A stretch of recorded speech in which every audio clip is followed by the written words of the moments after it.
Nobody in that parking lot expected a teenage girl to walk in and earn the respect of a group of hardened bikers. But that's exactly what happened. And it all came down to a single patch on her jacket. This is the story of Maya, a 17-year-old girl who showed up to a biker meetup in rural Texas wearing a beat-up leather jacket.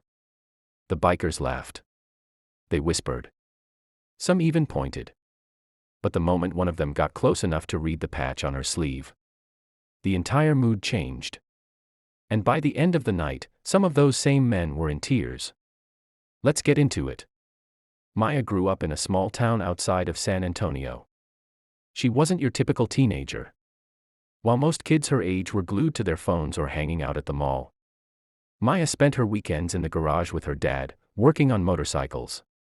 Old ones, broken ones, ones that people had given up on. If it had an engine, her dad could fix it, and he made sure Maya learned too. Her dad, Ray, was a biker his whole life. Not in a dangerous way, just a guy who loved the road. Loved the freedom, and loved the community that came with it. He had a crew. A tight group of guys he'd been riding with since his 20s.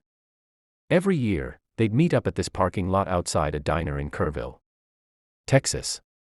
Same spot. Same people, same tradition. Then Ray got sick. It happened fast. One month he was tuning up his Harley, the next he was in a hospital bed. Pancreatic cancer. The doctors gave him 6 months. He lasted 4. Maya was 16 when she lost him. The year after he passed, something pulled her back to that parking lot. She didn't know exactly why. Maybe she just wanted to feel close to him. Maybe she wanted to see the people he loved. Either way, she showed up, alone, nervous. Wearing her dad's old leather jacket that was 3 sizes too big for her. And the moment she walked in, the whispers started. You have to understand, this wasn't a casual Sunday brunch. This was a gathering of men who had been riding for decades. Guys with beards down to their chest. Tattoos covering every visible inch of skin. And motorcycles that cost more than most people's cars. And here comes this teenage girl, drowning in an oversized jacket. Looking like she accidentally walked into the wrong parking lot. Some of them laughed. Not mean laughing, more like confused laughing. Like, what is she doing here? A few of them exchanged looks. One guy, a big dude named Hector, walked over, not to be kind, but to basically tell her this wasn't the right place for her. He got close. And then he stopped. He looked at her jacket. More specifically, he looked at the patch on her left sleeve. It wasn't a flashy patch. It wasn't a brand or a logo. It was a small, hand-sewn patch with a simple design, a pair of wings and the name of a motorcycle club. Ray's Club. The same club that half the men in that parking lot had been a part of. For over 20 years. Hector didn't say a word for a few seconds. He just stared. Then he looked up at Maya and said, "Where did you get that jacket?" Maya told him. She said it was her dad's. She said his name. Hector took off his sunglasses. He'd known Ray for over 15 years. They'd ridden together across 4 states. He was at Ray's wedding. He was one of the last people to visit him in the hospital.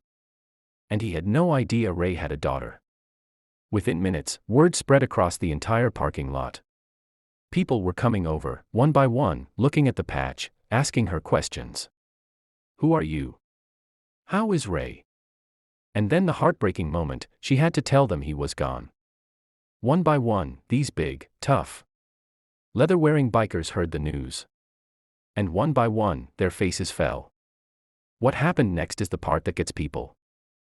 These men, guys who probably hadn't cried in public since they were kids, started sharing stories about Ray.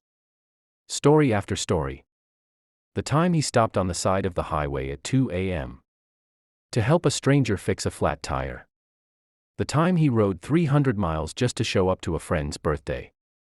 The way he'd always save the last slice of pie for whoever needed it most. Maya had lost her dad. But in that parking lot, She found out he had a whole other family she never knew about. By the end of the night, the crew made her an honorary member of the club. They sewed a new patch onto the jacket, right next to her dad's. Her name: Maya. With the same wings.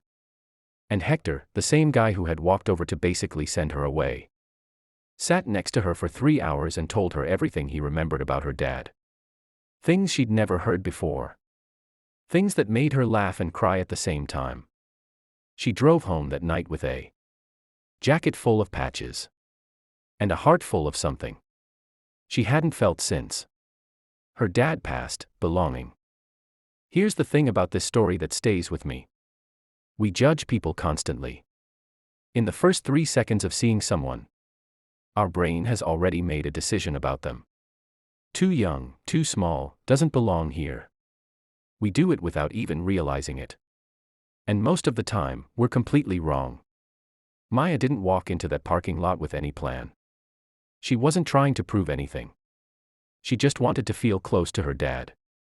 And because one man got close enough to actually look, really look, instead of just laugh, an entire community was brought back together. That patch didn't say anything loud. It didn't shout or demand attention. It just quietly told the truth. And the truth was more powerful than anything else in that parking lot that day. Ray raised a daughter who showed up. Who was brave enough to walk into a room full of strangers when she had every reason to stay home and grieve quietly. And in doing that, she gave those men something too: a chance to remember their friend, to keep his memory alive, and to make sure his kid knew she wasn't alone. Next time you see someone who looks out of place, before you laugh, before you whisper, before you write them off, get a little closer. Because sometimes the most important story in the room is the one you almost missed.